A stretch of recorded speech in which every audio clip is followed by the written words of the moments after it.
अस्सलाम वालेकुम। उम्मीद करती हूँ आप सब खैरियत से होंगे। अल्हम्दुलिल्लाह हम भी ठीक हैं। और यहाँ मैं आज आपको बनाना सिखाऊंगी चिकन पकोड़ा। और यकीन करें आप एक बार बनाएंगे तो आपका दिल करेगा कि आप ये चिकन पकोड़ा बार बार बनाएं। बस आपने जो इसके मज़े की जो टिप्स मैं आपको दूंगी ना यहाँ पर कि आप ये कैसे बना सकते हैं और इसको सॉफ्ट नरम अंदर से ऊपर से क्रंची आपने रखना और जो फ्लेवर हमने इसमें डालने बहुत ही लाजवाब फ्लेवर है और बहुत ही मज़े की ये हमारे चिकन पकोड़े बनते हैं। तो बिल्कुल बनाइए और इसके साथ ही मज़ेदार सी खट्टी मीठी हरी चटनी भी आपको बनाना सिखाऊंगी। तो चलिए शुरू करते हैं। बिस्मिल्लाहिर्रहमानिर्रहीम। तो यहाँ पर मैंने तकरीबन 1 पाव चिकन ले लिए और तकरीबन 1.5-2 इंच के बराबर मैंने इसकी क्यूब्स इस तरह काट लिए। और यहाँ पर ले लेंगे हरी मिर्च का पेस्ट 1 टेबल स्पून। तो ये मैंने क्यूब्स बना के रखे हुए थे हरी मिर्च पीस के। और यहाँ पर डाल देंगे 1 टीस्पून नमक, 1 टीस्पून डाल देंगे कुटी हुई लाल मिर्च, 1 टीस्पून यहाँ डाल देंगे कुटा हुआ धनिया। और यहाँ पर डाल देंगे भुना कुटा सफ़ेद ज़ीरा 1 टीस्पून, अदरक लहसुन का पेस्ट डाल देंगे 1 टीस्पून, हल्दी डाल देंगे ½ टीस्पून। और यहाँ पर कलर के लिए कश्मीरी मिर्च मैं यहाँ पर डाल रही हूँ 1 टीस्पून और 1 अंडा जाएगा इसके अंदर। और आप जो है यहाँ पर अगर कश्मीरी मिर्च ना हो तो आप ½ टीस्पून लाल मिर्च डाल दीजिए। और अंडे को खूब अच्छा सा हमने फेंटना है, तब आपने इसे चिकन के अंदर डालना है। तो ये है इसके लवाजमात। मज़ीद इसके अंदर हमने जो डालना है ना वो है लेमन जूस, उसका भी हमने इस्तेमाल करना है। अभी 2-3 चीज़ें और बाकी हैं इसकी, वो भी हमने डालनी है। तो यहाँ पर ये है मोटी कुटी हुई काली मिर्च ½ टीस्पून डालेंगे और यहाँ पर खूब अच्छा सा मिक्स करेंगे। और ये जो मैंने क्यूब्स डाला है हरी मिर्च का ये भी मेल्ट हो जाएगा जैसे जैसे ये इसको टाइम मिलेगा इसको मैरिनेट होने का, तो ये हमारा क्यूब्स भी नरम पड़ जाएगा। तो यहाँ पर मज़ीद फ्लेवर के लिए डाल देंगे 1 लेमन का जूस, यानी कि 2 टेबल स्पून आप यहाँ पर लेमन जूस डाल दें।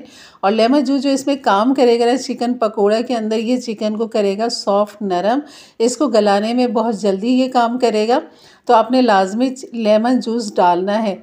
और यहाँ पर जो बीज हैं उसे आपने निकाल देने हैं। और लेमन के साथ खूब अच्छा सा मैं यहाँ मिक्स करूँगी और इसको मैं रख दूँगी पूरी रात के लिए। मैंने इसको रखा था। अगर आपके पास टाइम हो तो बिल्कुल आप पूरी रात के लिए फ्रिज में रखें, और अगर टाइम ना हो तो कम से कम आपने 2 घंटे तो लाजमी देने हैं। अगर आप चाहते हैं चिकन में खूब अच्छा सा फ्लेवर आ जाए तो बिल्कुल इसको ज़्यादा से ज़्यादा टाइम दीजिए। जब तक ये मैरिनेट होता है तो यहाँ पर आपको मैं खट्टी मीठी हरी चटनी का रेसिपी दे देती हूँ। यहाँ पर 2 टेबल स्पून मैंने ब्राउन शुगर लिए, 2 हरी मिर्चें, और ये है लेमन का मेरे पास क्यूब्स, लेमन जूस मैंने निकाल के क्यूब्स बनाए हुए थे। तो ये 1 ले लेंगे यहाँ पर, और पुदीने की पत्तियाँ ले लेंगे कम से 20 से 25। और ये है भुना कुटा सफ़ेद ज़ीरा 1 टीस्पून, हरा धनिया आधी गड्डी, और ये है नमक ½ टीस्पून। और यहाँ पर मैं इमली का पल्प भी डालूँ, ये भी क्यूब्स बने हुए थे जो ये मेल्ट हो चुका है। तो 1 टेबल स्पून मैंने इमली का पल्प ले लिया है। अगर आप इमली का पल्प ही डालना चाहें तो ½ कप डालें, और अगर लेमन जूस डालना चाहें तो आप कम से कम 3 टेबल स्पून डालें। और यहाँ पर इसे बारीक सा हमने पेस्ट बना लिया है, पीस लिया इस हरी खट्टी मीठी चटनी को। ब्राउन शुगर ना हो तो आप घर की नॉर्मल जो चीनी होती है वो इस्तेमाल कर सकते हैं। और ये देखें बेहतरीन सी हमारी ये चटनी तैयार है बिल्कुल। अगर आप इसको थिक करना चाहते हैं तो यहाँ पर आप भुने हुए चने के साथ इसको पीस लें। तकरीबन 2 से 3 टेबल स्पून भुने हुए चने डाल दें और उसके साथ इसे पीस लें, तो ये काफ़ी अच्छी चटनी थिक बन जाएगी और जायके में कोई फ़र्क नहीं आएगा। और यहाँ पर ये देखिए हरी मिर्च मेल्ट हो चुकी थी। मैंने कम से कम इसको पूरी रात के लिए रखा है, अगले दिन मैंने बनाया था और यकीन करें बहुत ही अच्छा फ्लेवर निकल कर आया था। और चिकन का जो मैंने पीस लिया यानी कि जो इसका गोश्त लिया है वो मैंने एक रान का, जो चिकन की रान होती है उसका मैंने गोश्त लिया है, और सीने का, दोनों को मैंने मिक्स करके यहाँ पर छोटी छोटी बोटियाँ बनाई है। और यहाँ पर डाल देंगे 2 टेबल स्पून कॉर्नफ्लोर और 2 टेबल स्पून मैंने यहाँ पर बेसन डाला है। और खूब अच्छा सा यहाँ पर करेंगे मिक्स। ये आपने तब डालना है जब आपने इसके पकोड़े बनाने हो। तो यहाँ पर खूब अच्छा सा मिक्स करेंगे और आपने यहाँ चेक करना है कि जो बोटी है हमारी इसके ऊपर खूब अच्छा सा जो ये मसाला है वो लग जाए।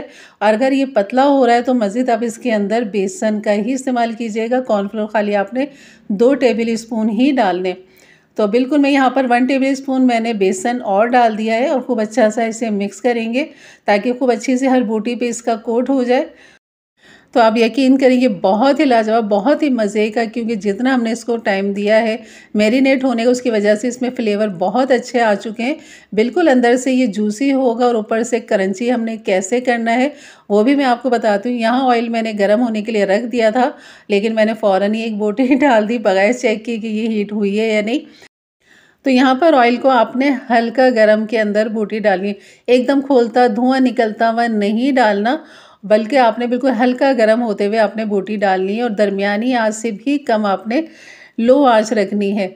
तो यहाँ पर क्योंकि हमने बोटियों को यहाँ पर गलने के लिए टाइम देना है, 6 से 7 मिनट आपको इसमें लगेगा इस बैच को बनाने में। और जैसे ही ऊपर आ जाएंगे तो आंच को थोड़ा सा आपने तेज़ कर लेना है। उसके बाद फिर आप इसे ऊपर नीचे मिक्स करते हुए हर तरफ से एक अच्छा सा कलर लेकर आएंगे और ये बहुत ही मज़े की बनती है। मैं घड़ी घड़ी आपसे यही कह रही हूँ कि वाकई बहुत ही लाजवाब थी, बहुत ही मज़े की हमारे चिकन पकौड़ा बना था। और जो मसाले हमने इसमें डाले लेकिन कि वो तो सभी घरों में मौजूद होता है, जैसे कि रमज़ान मुबारक हैं, बिल्कुल हर चीज़ घर में मौजूद होती है। तो बस चिकन लाइए, बनाइए और इस तरह यकीन करें बहुत ही लाजवाब बनता है। इसको आप फ्रीज़ भी कर सकते हैं, ये भी मैं आगे बताऊंगी कि आपने इसको कैसे फ्रीज़ करना है। तो यहाँ पर अभी मैंने इनको हल्का गोल्डन कर लिया, लेकिन अभी इसे क्रंच देने के लिए आपने इसको ठंडा करना है। उसके बाद दोबारा से खोलते हुए तेल में, यानी कि खूब तेज़ आपका ऑयल होगा, उसके बाद आपने ये ठंडा अगर डालेंगे ना तो क्रंची होगा। लेकिन अभी आप दोबारा से डाल देंगे, जैसे ये गर्म है तो ये आपका क्रंची नहीं होगा बल्कि ये सॉफ्ट ही रहेगा। तो अभी हल्का सा क्रंच है इसके अंदर, लेकिन वो इतना नहीं है जो एक मज़ा आना चाहिए क्रंच का, वो नहीं है। लेकिन आपको मैं अंदर से इसका दिखा देती हूँ लुक कि ये हमारी जो बोटी है वो अंदर तक गलावट इसके आ चुकी है। कम से कम मैंने इसे 5 से 6 मिनट दिए थे और मैं हाथ से इसलिए नहीं तोड़ी थी, काफ़ी खोलता हुआ पकता हुआ धुआंधार आपको नज़र आ रहा है। तो ये देखें बिल्कुल वाइट हो रहा है गोश्त अंदर से और बिल्कुल जालीदार सा बना है और यकीन कर बहुत ही लाजवाब है।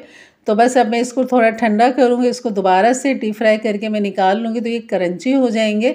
और यहाँ पर ये दिखाती हूँ आपको और क्लोज़अप करके आपको दिखाती हूँ कि ये अंदर से बहुत जूसी है। ये देखें बहुत जूसी है माशाल्लाह ये, और इसके बाद ऊपर से क्रंची अंदर से जूसी। और खाइए इसके हरी खट्टी मीठी चटनी के साथ, या फिर जो मैंने आपको इमली खट्टी मीठी चटनी बनाना सिखाई उसके साथ, या फिर आपका होममेड केचप है उसके साथ खाइए। बहुत ही लाजवाब, बहुत ही मज़े के हमारे चिकन पकोड़ा बिल्कुल तैयार है।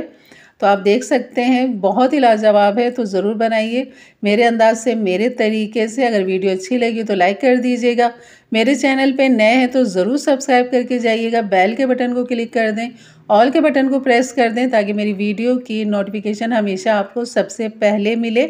और यहाँ पर ये जो नज़र आ रहा है जनाब, क्योंकि रोज़ा है तो इस वजह से ये आपको यहाँ पे नज़र आ रहा है, वरना ये कब का यहाँ से गायब हो चुका होता।